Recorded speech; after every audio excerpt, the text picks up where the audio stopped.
Bonjour, nous allons aujourd'hui réaliser les préparations de cavité de classe 1. Tout d'abord, nous allons faire une cavité de classe 1 singulaire, c'est-à-dire concernant les puits et cingulums des dents antérieures. Et donc, on a pris une canine supérieure.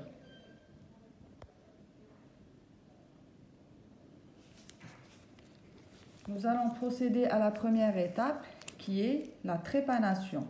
La trépanation se fait au niveau du cingulum dans un axe oblique par rapport à l'axe de la dent de 45 degrés.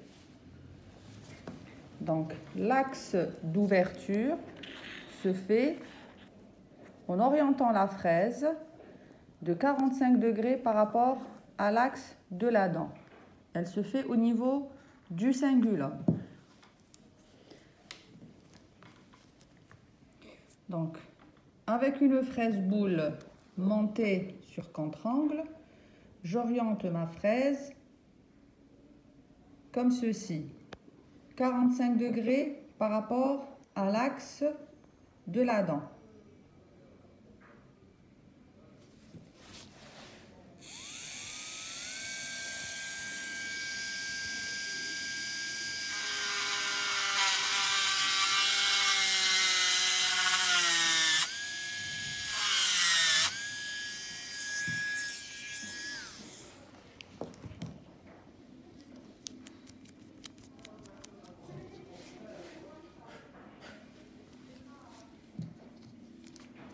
Donc voici mon pertuis.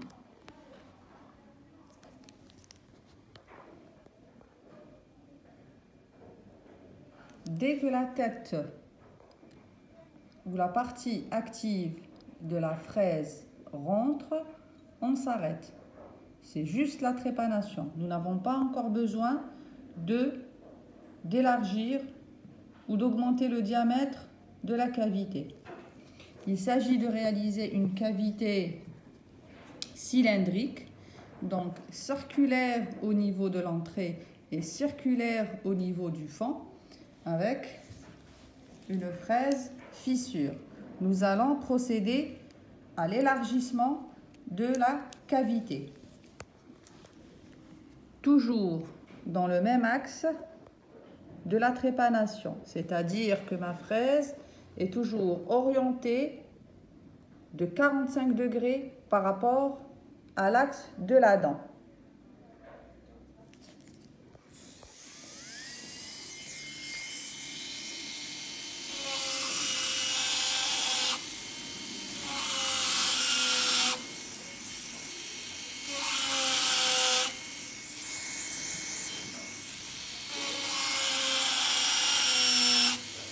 Et je vais approfondir un petit peu ma cavité en gardant la même forme circulaire.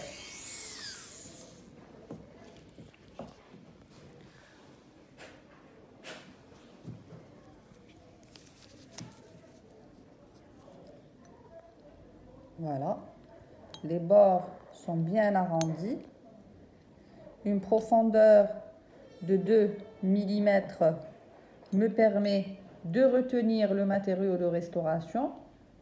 Pas besoin d'élargir plus que ça ou d'approfondir plus que ça, sauf s'il s'agit de débarrasser la cavité de son tissu carieux.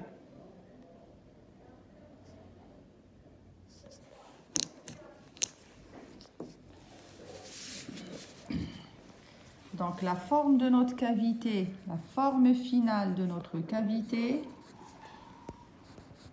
sera en forme d'une cavité cylindrique avec une entrée circulaire et un fond circulaire, mais qui sera plat pour pouvoir stabiliser le matériau de restauration.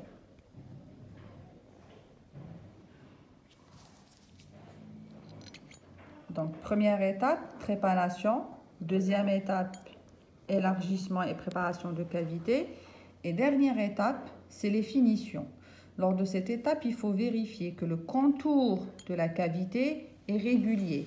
On vérifie à l'aide de la sonde qu'il n'y a pas d'encoche, que ce soit au niveau du pourtour de la cavité, que ce soit au niveau du fond de la cavité.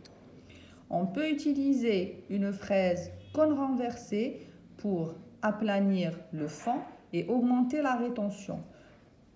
Pour ce qui est des cavités de classe 1 singulaire ou le puits singulaire, nous n'avons pas besoin d'augmenter la rétention dans le sens axial, sachant que ce sont des cavités qui sont dites autorétentives et qui ne sont pas soumises aux forces de mastication.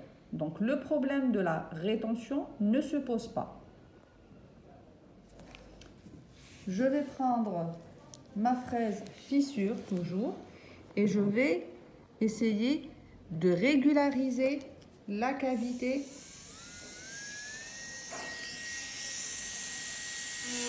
d'obturation. Donc si je veux régulariser les contours de la cavité, je vais détacher ma fraise du fond et je vais travailler uniquement les bords. S'il s'agit d'aplanir le fond, je vais éviter de toucher les parois et je vais exercer une pression au niveau du fond pour bien aplanir celui-ci.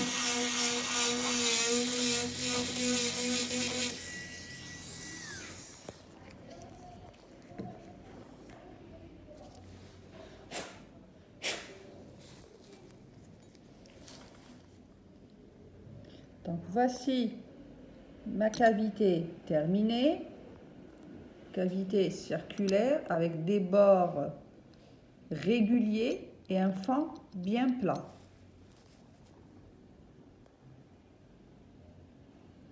Le choix de travailler dans un axe oblique par rapport à l'axe de la dent n'est pas anodin. Il est choisi de travailler comme ceci pour éviter de léser la pulpe, c'est-à-dire de projeter la cavité en dehors des zones dangereuses pour la pulpe.